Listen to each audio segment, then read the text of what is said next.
what goes into creating the right drill? If we want to create the perfect drill, we need to have an idea of exactly what we want to happen during the course of a play. When we're drilling something, it needs to be applicable to the field. Doesn't mean that everything we do is going to happen exactly the way that we want it to on the field, but we need to drill those habits and those techniques. So when you're deciding on how to make a drill, it's not that difficult. I see a lot of coaches who are looking for drills. I'm looking for drills for offensive line, looking for drills for linebackers, looking for drills for whatever position that you're coaching. And really, the best way to make drills is to sit down and look at what you want your players to do. What constitutes a perfect play for them? And then design a drill.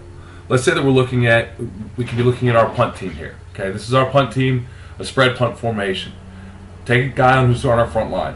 The first thing he needs to do is on the snap, he needs to get off and get a release from the defender. We're spread out. We're not worried about getting blocked by anywhere but up through the A-gaps, and that's what our up-backs do, our crow's nest. So these guys, the first thing they need to do is get a release. So all they're going to do is work to get a release off of the guy over top of them and get 5 yards down the field. It's a short drill. They're just working to get the hands off. Somebody's trying to hold them up, break the hands, and start the release, and they're banana out. Second thing they need to do once they get their release is that they've got to start running towards their landmark. They've got to find the football, but we're heading first towards a landmark, either the numbers or the hash, depending on who they are, or the outside guys being the gunners. So the second thing that we're doing is we're starting from that 5 yards down the field and releasing to our landmark.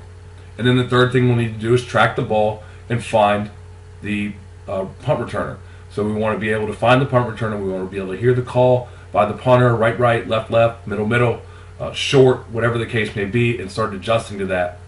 Then we're going to put it all together. So that's pretty much it. That's what they need to do. What drills do you need to have for your punt team, guys? That's it.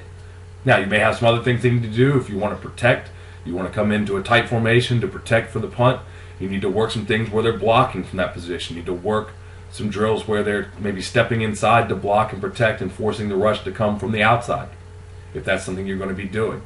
It's great to look at other drills and go out and see what other people are doing because it gives you ideas. But the reality is, in creating drills, all you need to do is look at your team, look at your scheme, look at what you need to do and what you need to get better at, and drill doing it perfectly over and over again.